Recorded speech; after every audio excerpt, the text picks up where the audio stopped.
हमारा मन कब कब प्रसन्न होता है? आप बताओ कब कब प्रसन्न होता है? आप अपना अपना बताओ, कब प्रसन्न होता है आपका मन? शांत कब होता है? जी जी, मन की इच्छा के अनुसार हो तब प्रसन्न होता है। एक ही बताना है। हाँ माता बोलो। सेवा करके मन प्रसन्न होता है। और कब होता है? अपना अपना बताओ।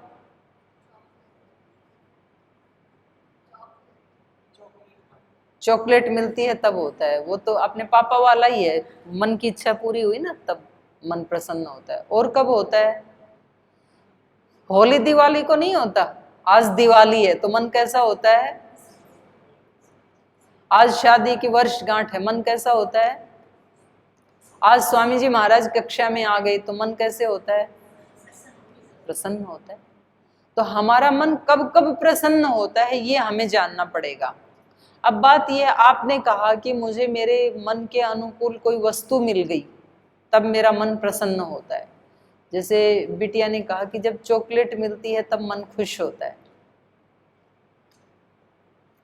ठीक है, आपको एक दिन हम ऐसा प्रयोग करवाएंगे कि आपको एक चॉकलेट दी, वो खाते ही दूसरी, फिर तीसरी, फिर चौथी, आपको पूरे दिन चॉकलेट पे चॉकलेट देते रहेंगे हम। तो आपकी प्रसन्नता कभी खंडित होगी या अखंड बनी रहेगी? हैं? एक दिन तो चलेगा कह रही है, तो उन्होंने खुद ही मैदान छोड़ दिया, बोले अगले दिन नहीं चलेगा, एक दिन तो चलेगा। एक्चुअली हमने ऐसे ही सोच रखा है कि जब जिस चीज को हम चाहते हैं वो जब हमें मिल जाती है तब हम खुश होते हैं। हम वस्तु से खुश नहीं होते हैं, बिल्कुल गलत बात है ये। वस्तु से खुश नहीं होते हैं। हमें लगता है कि जब मैं पास हो जाऊंगा, कोई स्टूडेंट है मान लो कि मैं पास हो जाऊंगा और मेरी फर्स्ट डिवीजन या मेरिट आएगी तो मैं खुश होऊंगा। और फिर वो पास हो गया, उसकी फर्स्ट डिवीजन भी आई, मेरिट लिस्ट में सबसे ऊपर नाम भी आया, वो खुश भी हुआ। लेकिन वो खुशी कितनी देर रहती है? 2-4 घंटे, एक दिन, 2-4 दिन, 4-5 दिन के बाद फिर खत्म हो जाती है खुशी। तो आप अभी भी मेरिट लिस्ट में सबसे टॉप पे ही हैं, तो अब ये खुशी कम क्यों हुई? हमें लगता है कि कोई नया मोबाइल, इस मॉडल वाला मोबाइल मेरे को मिल जाएगा तो मैं खुश हो जाऊंगा। मॉडल मिला भी आपको, आप खुश भी हुए, लेकिन वो खुशी कितने दिन रहती है? कुछ घंटे या कुछ दिन, उसके बाद फिर वैसे के वैसे। तो मोबाइल तो अभी भी आपके पास है, तो खुशी गायब क्यों हुई? आपने सोचा था इतनी सैलरी मिलेगी, इस नौकरी में मेरा अपॉइंटमेंट हो जाएगा तो मैं खुश हो जाऊंगा। जैसे अभी आप सोच रहे हैं कि हम योग के तीनों लेवल पास कर लेंगे और सरकार से हमारी वैकेंसी निकलेगी, हम नौकरी लग जाएंगे और हम खुश हो जाएंगे। निकलेगी, नौकरी भी मिलेगी, खुश भी होंगे, लेकिन वो खुशी शाश्वत नहीं है। 2 दिन के बाद फिर अगली। तो वास्तव में खुशी किससे मिली? नौकरी तो अभी भी है ही, आपकी लगी ही हुई है, तो अब खुशी गायब क्यों हुई? खुशी नौकरी से नहीं मिली थी, खुशी मोबाइल से नहीं मिली थी, खुशी चॉकलेट से भी नहीं मिली थी। जितनी देर मोबाइल हाथ में आया, जितनी देर चॉकलेट हाथ में आई, उतनी देर मन में और कोई नई कामना नहीं थी। हमारा मन कैसा हो गया था? कामना से रहित। जब जब मन कामना से रहित होता है तब तब मन खुश होता है। ये है बात। और जैसे ही दूसरी कामना आई, खुशी गायब। ठीक है, 10वीं का रिजल्ट आ गया, खुश हो लिए, अब आगे 12th दिखाई देती है तो 10वीं वाली खुशी गायब। ठीक है, नौकरी मिल गई, योग की हमें, अब आगे इससे शादी करनी है, घर बनाना है, बच्चे पैदा करने हैं, उनको पढ़ाना है, तो अगली कामना आई तो नौकरी वाली खुशी गायब।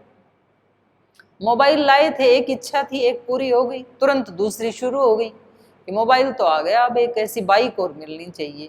तो अब ये कामना जो है ये फिर आपकी खुशी को छीन लेगी। तो हमारी खुशियों को छीनती हैं हमारी कामनाएं, और हमें खुशी देता है कामना से रहित चित्त। तो हमें उस चित्त को पकड़ना है कि मेरा चित्त शांत कब हुआ था, तो आपको पता लगेगा कि जब मैं कामना रहित हो गया था। उसी का यत्न करना बार बार। तत्र स्थितौ यत्नो अभ्यास, अभ्यास नाम उसका है।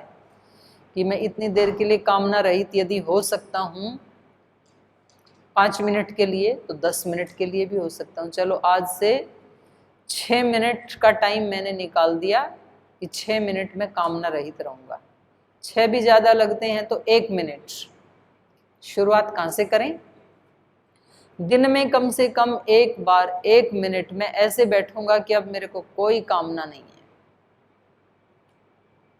केवल 1 मिनट। समस्या ये है कि व्यक्ति को शुरू में ही 1 घंटा तो बैठा नहीं जाता है और 1 मिनट से शुरू नहीं करता है। व्यक्ति को लगता है कि कुछ बैठने का अभ्यास बने तब तो कुछ अपने जीवन में मैं ध्यान भजन करने की शुरुआत करूं। मेरे से तो बैठा ही नहीं जाता, मेरे घुटने दर्द करते हैं। घुटने दर्द करते हैं तो 1 मिनट तो बैठ सकते हो ना, आधा मिनट तो बैठ सकते हो, शुरुआत तो करो। लेकिन आधा मिनट आपको रोज बैठना है। सतु दीर्घ काल नैरंतर्य सत्कारा सेवितो दृढ़ भूमि। वो अभ्यास दृढ़ भूमि, वो अभ्यास हमारी आदत कैसे बनेगा, स्वभाव कैसे बनेगा। तो मैंने एक दिन पहले भी आपको उदाहरण दिया था कि जब कोई व्यक्ति जिम में जाता है तो कोच उससे पूछता है कि आसानी से कितना वजन उठा सकते हो, तो उठा के देखता है डंबल, बोल जी ये वाला आसानी से उठा सकता हूँ। तो बोल ठीक है, इसी को उठाओ और इसी को ऊपर नीचे करो। अब वो करते करते 10-15 दिन में ऐसे हो जाता है कि उसके लिए वो बिल्कुल सहज हो जाता है। 1-2 दिन तो हाथ दुखते हैं, फिर बोल जी अब तो इसकी तो प्रैक्टिस हो गई। प्रैक्टिस को हिंदी में बोलते हैं अभ्यास और संस्कृत में भी बोलते हैं अभ्यास। फिर कोच कहता है कि अब ये आपके लिए सरल हो गया तो अब आप इसमें आधा किलो वजन और ऐड कर दो। 10-10 किलो उठाते थे तो कल से आप इधर के हत्थे में भी आधा किलो, इधर भी, तो कल से 11 किलो उठाना। अब उसको थोड़ा सा पेन होता है लेकिन थोड़े दिन में 11 भी उसके लिए इजी हो जाता है। तो ऐसे बढ़ाते रहना। आपको 1 घंटा नहीं बैठा जाता, 1 मिनट तो बैठ सकते हो ना, 1 ही मिनट बैठना, लेकिन 1 मिनट उसी समय के ऊपर रोज बैठना आप। तो फिर आपका मन अपने आप ही कहेगा कि आज तो 2 मिनट बैठ लेता हूँ, आज तो 3 मिनट बैठ लेता हूँ। ऐसे आप बढ़ाते जाएंगे तो किस समय वो काल बढ़ता चला गया, आप आधा घंटा भी बैठ जाएंगे, आप 1 घंटा भी बैठ जाएंगे और 1 घंटे के बाद जब उठेंगे तो काम करते हुए भी वो स्थिति बनी रहेगी, काम करते हुए भी नहीं टूटती है। बात केवल बैठने की ही नहीं है, सारे दिन थोड़ी बैठना है, काम भी तो करने हैं। लेकिन गीता में भी पूछा अर्जुन ने, स्थित प्रज्ञस्य का भाषा समाधिस्थस्य केशव स्थिति किम प्रभाषेत किमासीत व्रजेत किम। अर्जुन पूछते हैं कि भगवान आप ये बताओ कि जिसकी बुद्धि स्थित हो गई है, जो स्थित प्रज्ञ हो गया, जो योगी हो गया है, वो चलता कैसे है, वो बोलता कैसे है, वो बैठता कैसे है, कोई स्पेशल तरीका है क्या उसका? तो इसका मतलब है कि बैठते हुए, बोलते हुए, चलते हुए भी स्थित भी हुआ जा सकता है, तभी तो पूछा। तो सब काम काज करते हुए भी हम ध्यान की स्थिति में रह सकते हैं। सब अपने स्वधर्म और स्वकर्म का पालन करते हुए भी हम प्रशांत चित्त रह सकते हैं। उसकी ही प्रैक्टिस करनी है और ज़्यादा प्रैक्टिस करनी है। मैं अपना अनुभव बता रही हूँ, किसी का दूसरा अनुभव भी हो सकता है। मुझे ये लगता है कि व्यक्ति को प्रैक्टिस पहले बैठने की नहीं करनी चाहिए, पहले काम करते हुए हम शांत हैं कि नहीं, इसकी प्रैक्टिस करनी चाहिए। क्योंकि हमारा चित्त किसी काम में रस लेता है, अभी बैठने में तो रस ही नहीं लेता है हमारा चित्त, क्योंकि हमने कभी वो प्रैक्टिस की नहीं। पर काम में किसी किसी को तो क्रिकेट खेलने में रस आता है, किसी किसी को सफाई करने में रस आता है, किसी को किचन में अलग अलग व्यंजन बनाने में रस आता है, किसी को कपड़े धुलने में रस आता है, किसी भी व्यक्ति को कोई एक काम, किसी को सीरियल देखने में बहुत रस आता है, किसी को किसी किसी काम में रस आता है। तो आप पहले ये ढूंढो कि आपको सबसे ज्यादा रस कौन सा काम करने में आता है, तो उस समय जागरूक रहो आप कि देखो मैं इस काम को कितने आनंद से कर रहा हूं, और फिर उसको अगले वाले में भी शिफ्ट करो कि अब मैं अगले वाला भी ऐसे ही करूं, अगला ही काम। तो क्योंकि हमारे काम में जाते हैं कम से कम 16-18 घंटे, सोने में जाते हैं 6 घंटे, काम में जाते हैं 10-12 घंटे, 13-14 घंटे, और ध्यान करने में तो मुश्किल से आधा या 1 घंटा, और कभी तो वो सारी जिंदगी शुरुआत ही नहीं होती है। तो ध्यान होता क्या है, कौन सी भला, हमें नहीं पता, हम नहीं करते ध्यान। तो जब आप काम में परफेक्शन लाएंगे, काम में रस लेने लगेंगे, तो चित्त शांत होने लगेगा, और जैसे ही चित्त शांत होने लगेगा तो बोलेगा कि 5 मिनट बैठ जाओ ध्यान में, वो आपको बैठाना भी शुरू कर देगा। और 5 मिनट बैठोगे तो अगले 4 काम आप बहुत शांति से, बहुत परफेक्शन से करेंगे। तो ये अन्योन्य आश्रित है, ये अभ्यास और वैराग्य। तो यहाँ अभ्यास के बारे में महर्षि पतंजलि क्या कहते हैं, तत्र स्थितौ यत्नो अभ्यासः। कौन सी स्थिति में आपके चित्त को आनंद आता है, उसको आगे बढ़ाने के लिए आप यत्न करें, प्रैक्टिस करें उसकी, इसका नाम अभ्यास है। और ये अभ्यास बोल कितने दिन करना है और कितने टाइम तक करना पड़ेगा। जैसे आदमी डॉक्टर के पास जाके पूछते हैं जी गोली कितने दिन खानी पड़ेंगी, लेकिन कोई भी व्यक्ति ये नहीं पूछता जी रोटी कितने दिन खानी पड़ेंगी, कोई नहीं पूछता है। और रोटी खाने के लिए क्या कम मेहनत करनी पड़ती है?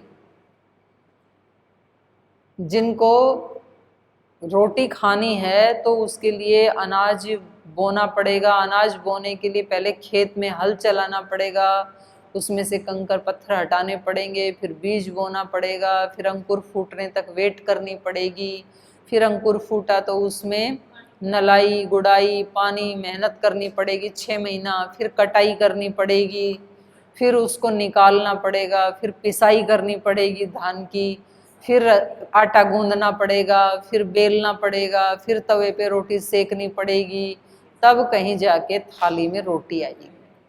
और साथ में सब्जी चाहिए तो और इतना पुरुषार्थ, इतना सारा रोग करना पड़ता है हमें। और या आप किसी से खरीद के लाओगे तो पैसे चाहिए, और पैसे के लिए आपको 8-10 घंटे नौकरी करनी पड़ेगी, किसी का नौकर बनना पड़ेगा। लेकिन तो भी कोई व्यक्ति नहीं पूछता है कि ये रोटी कब तक खानी पड़ेगी,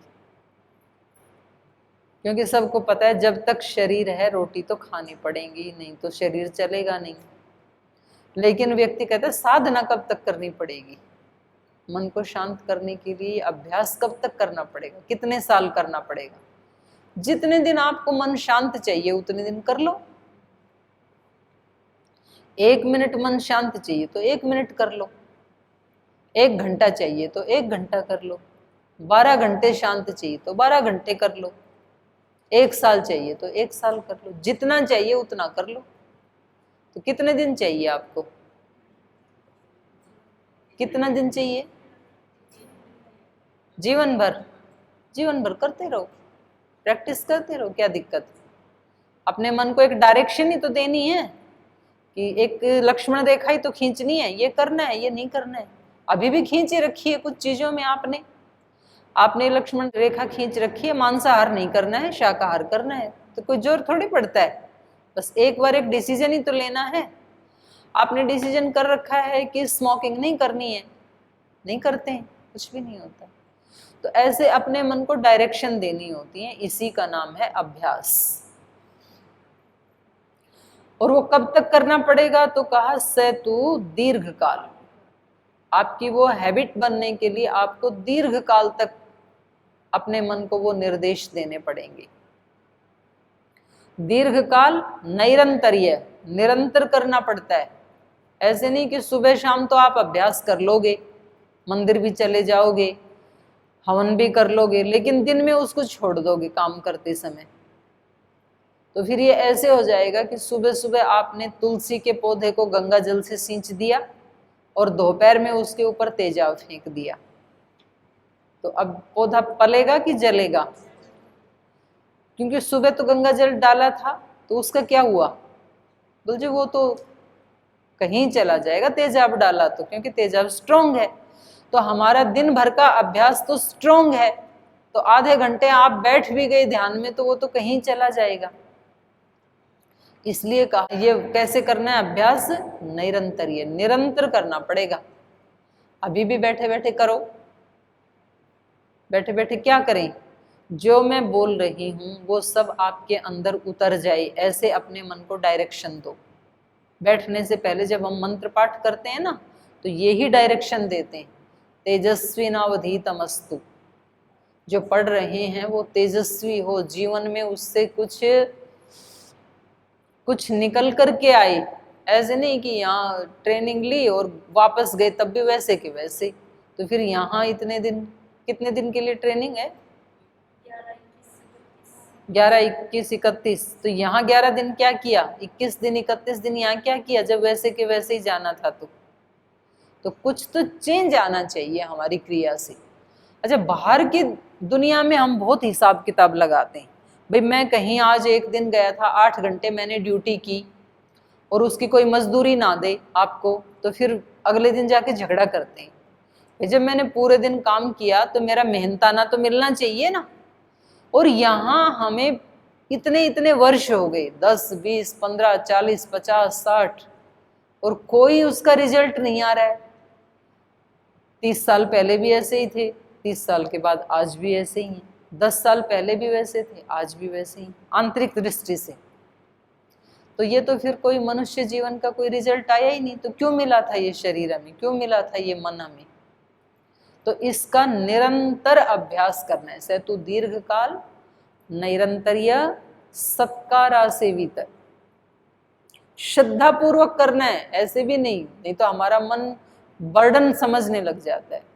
बोलते कहाँ फंस गए, जब देखो ये अभ्यास की बात करते हैं, जब देखो ये ध्यान की बात करते हैं, जब देखो भगवान की बात करते हैं। हमारा एक नॉर्मल जीवन था, उसको एबनॉर्मल कर दिया। तो कुछ बनावटीपन सा लगता है हमें कि कुछ बनावटीपन से जी रहे हैं, ऐसे लगता है, नॉर्मल नहीं, ये ही नॉर्मल है। जो जी रहे थे वो बनावटी है। गलत गलत अभ्यास करवा दिए हमने अपने आप को। नॉर्मल तो यही है कि मैं एक आत्मा हूं, और आत्मा कैसी हूं मैं? नित्य शुद्ध बुद्ध मुक्त स्वभाव वाली आत्मा हूं। ऐसे तो सांख्य दर्शन में बताया कपिल ऋषि ने, वो ही सच है। ये जो हमने मान लिया ना अपने आप को, जो मेरा तो ऐसा स्वभाव है, मैं तो थोड़ा सा जोक करने वाला आदमी हूँ, मैं तो थोड़ा सा चटपटा खाने वाला व्यक्ति हूँ, ये हमने डाले हैं, ये हमारा स्वभाव नहीं है। तो वो अभ्यास करते करते करते करते जो नॉर्मल था वो एबनॉर्मल लगने लग गया, और जो ये एबनॉर्मल है ये नॉर्मल लगने लग गया। तो अभी से हम अपने अभ्यास को चेंज कर सकते हैं, कभी भी व्यक्ति शुरू कर सकता है। तो हम अभी जो हमें चाहिए उसको पहले आप देखो, माइंड में जब तक क्लियर नहीं होगा ना, तब तक जीवन में व्यक्ति कहीं पहुंचेगा नहीं और उसको काम करने में रस आएगा नहीं। पहले माइंड में क्लियर होना चाहिए कि आप यहाँ क्यों बैठे हैं, यहाँ ट्रेनिंग क्यों ले रहे हैं। आप ये जो ट्रेनिंग ले रहे हैं, लेवल 1, 2, 3, ये क्यों ले रहे हैं?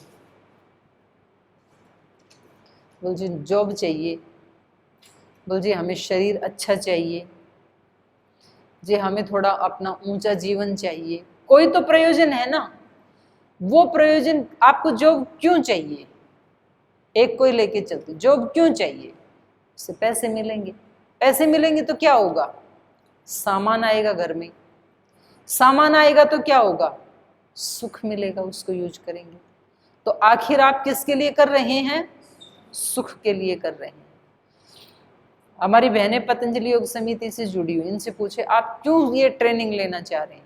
बोल जो और अच्छी सेवा करेंगे, योगी बनेंगे। तो सेवा करने से क्या होगा? दूसरों की सेवा करते हैं तो सुख मिलता है, अच्छा लगता है। हम किसी की सेवा करते हैं तो किसी को बताते हैं कोई रोगी है और वो रोगी ठीक हो गया, उसके ठीक होने से हमें सुख मिलता है। तो वास्तव में हम ये किसके लिए कर रहे हैं? अपनी खुशी के लिए। तो जब अपनी खुशी के लिए कर रहे हैं तो कैसे करेंगे? पूरे मनोबल से। फिर ऐसे आधे अधूरे मन से नहीं करेंगे। और आधे अधूरे मन से जब हम करते हैं, आज जॉब तो चाहिए पर ये वाला तो नहीं चाहिए, पर ये करना पड़ रहा है, तो भाई वो सुख के लिए तो करना तो पड़ेगा। ये नहीं हो सकता है कि आपको सुख तो मिले और उस सुख का साधन आप ना करें, ऐसा नहीं हो सकता है। तो आधे अधूरे मन से व्यक्ति को कभी काम नहीं करना चाहिए, नहीं तो संस्कार कैसे बन जाएंगे फिर? बर्डन सहन करने वाले, ये भी संस्कार बन रहे हैं। हम यदि किसी काम को बर्डन समझ के कर रहे हैं तो हमारा स्वभाव क्या बन जाएगा? बर्डन वाला ही बन जाएगा। फिर आप यहाँ बैठने में ही बर्डन महसूस नहीं करेंगे, आप जीवन में कोई भी काम करेंगे ना, आप बर्डन बर्डन समझते रहोगे, करोगे सारा, लेकिन माइंड शांत नहीं रहेगा, माइंड टेंस रहेगा। बर्डन समझ के करोगे तो करोगे, सब कुछ करना ही पड़ेगा। किसी व्यक्ति को दंड मिला, बोले आपको ना आपने ये अपराध किया तो चाहे 100 डंडे खा लो चाहे 100 प्याज खा लो, दोनों में से एक कर लो। और सोचो डंडे खाने में तो बड़ा जोर पड़ेगा, प्याज ही खा लेते हैं। और प्याज खा लेंगे और ठीक है लेके आओ, 100 प्याज लेके आओ। 1 खाई, 2 खाई, 4 खाई, 10 खाई, फिर मुंह जलने लग गया। तो ये तो भाई बड़ा दिक्कत है, 100 हैं अभी तो डंडे खा लेंगे, देखी जाएगी। बोलते डंडे चल, डंडे मारने लगे, 1 2 3 4 8 10, दर्द होने लगा। बोले डंडे खाना तो बड़ा मुश्किल, बोलते प्याज ही चलेंगे, प्याज ले आओ। फिर से हिम्मत करके खाई, 5 10 20, फिर मुंह जलने लगा, बोलने जी डंडे ही चलेंगे, प्याज रहने। ऐसे करते करते डंडे भी खा लिए, प्याज भी खा लिए, दोनों कर लिए। तो हम सारे काम ही करेंगे। कुछ लोग संसार के दुखों से भाग के इधर भाग आते हैं, सन्यासी बनेंगे, साधु बनेंगे। फिर यहाँ के भी तो जब मेहनत करनी होती, बोलना जी वही ठीक है संसारी, वहां भाग जाते हैं। फिर बहुत भागते हैं यहाँ से आने वाले, फिर वहां जाते हैं तो बोला अब वहां से तो भाग आया, तेरे को किसी ने स्वीकार नहीं किया, अब जॉब कर यहाँ, और तेरी शादी कर देते हैं, 6 महीने में लड़की ढूंढ देते हैं। फिर जॉब करने लगा, अरे बोले वही ठीक था, वो हवन में तो बैठना होता था, सुबह 4 बजे उठ के व्यायाम ही तो करना होता था। अगला जब शिविर बुलाया रामनवमी पे फिर आ गया, बोल जी अब की बार पक्का निर्णय करके आया हूँ, अब यहीं रहूंगा। फिर यहाँ जब उठा देते हैं 3:30 पौने 4 बजे, बोले जी अपना घर ही ठीक था, दिन में मजदूरी कर लो, सोते तो हैं 7 बजे तक। फिर घर भाग गया। वो भागा दौड़ी में 5-10 वर्ष निकल जाते हैं, तब तक ओवरेज हो गया। उधर शादी नहीं हुई, जॉब नहीं लगी, इधर ये बोलते हैं बोले ये हमेशा आता है, इसको भगाओ, ये भी स्वीकार नहीं करते हैं। अब दोनों तरफ से गया। तो हम जो करते हैं उस स्थिति के लिए हमारा माइंड क्लियर होना चाहिए। तत्र स्थितौ यत्नोभ्यास सतु दीर्घकाल नैरंतर्य सत्कारा सेवितो दृढ़ भूमि। तब वो दृढ़ भूमि, तब वो हमारा स्वभाव बन जाता है। करत करत अभ्यास के जड़मति होत सुजान। तो हम जो प्रैक्टिस करते जाते हैं, मन को जो छोटे बच्चे को कैसे सिखाते हैं हम, अभ्यास करके तो सिखाते हैं। एक छोटा बच्चा है, वो घर में घूमता है तो कहीं सोफा के ऊपर जो कुशन रखे होते हैं वो उसको उठा के नीचे डालता है, और माँ कहती है कि नहीं बेटा नीचे नहीं डालते, वो उससे छीन के फिर ऊपर रखती है। वो थोड़ी देर में फिर नीचे डालता है, फिर वो उसको ऊपर रखती है, फिर वो थोड़ा आगे बढ़ता है, दूसरी चीज को नीचे डालता है। तो उस बच्चे को माँ कितनी बार बताती है? कम से कम 100-200 बार बताती है पूरे दिन में। और ऐसा सिखाते सिखाते सिखाते फिर 4-5 साल में बच्चे के माइंड में आ जाता है कि इसको नीचे नहीं डालना, फिर नहीं डालता है। तो हमारा मन भी छोटे बच्चे जैसे ही है, हमें हमारे मन को बार बार सिखाना पड़ता है। इसलिए कहा कि अभ्यास कैसे करना है? निरंतर, निरंतर सिखाना पड़ता है इसको। देखो आप उस चीज में राग कर रहे हो, ये आपके लिए ठीक नहीं है, कैंसिल, राग कैंसिल। आप उसके प्रति द्वेष कर रहे हो, ये आपके लिए ठीक नहीं, कैंसिल। आप अपने मन में कैंसिल, आप कैंसिल करोगे तुरंत फिर उठेगा वही विचार, क्योंकि अभी तक हमारे संस्कार कैसे हैं? राग या द्वेष के ही हैं।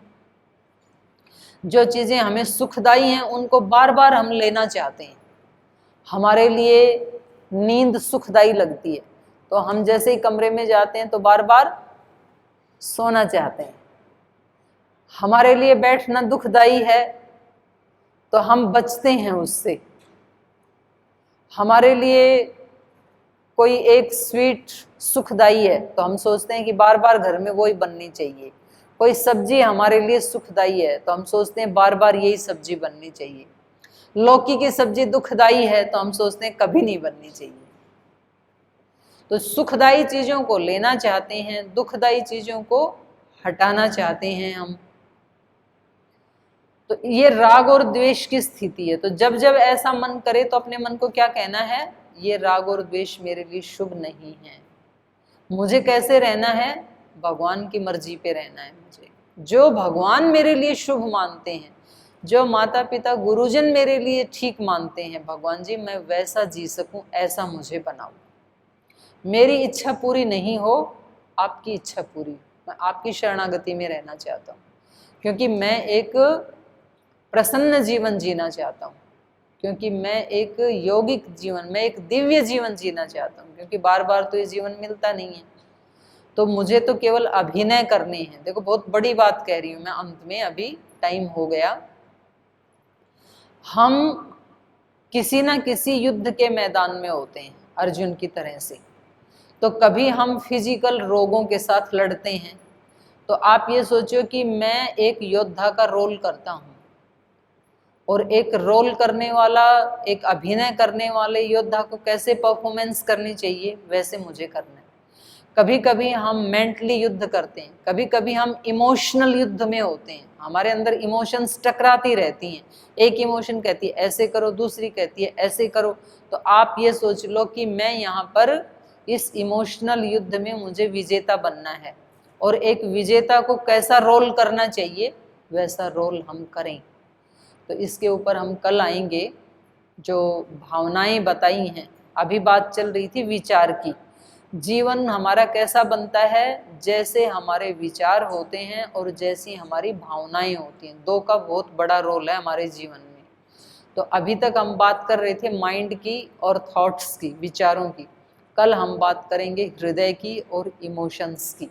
इमोशंस का कैसे प्रभाव पड़ता है हमारे जीवन में, तो इसकी चर्चा हम कल करेंगे। मैत्री करुणा मुदितोपेक्षाणाम सुख दुख पुण्य पुण्य विषयानाम भावनातस चित्त प्रसादनम। चित्त की निर्मलता और प्रसन्नता कैसे बनी रहे, तो इसके ऊपर कल चर्चा करेंगे। आज समय हो गया, आज पाठ को यहीं विराम देते हैं।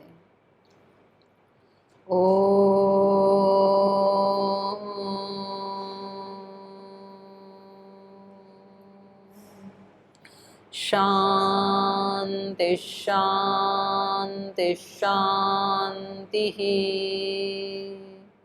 श्री गुरुभ्यो नमः।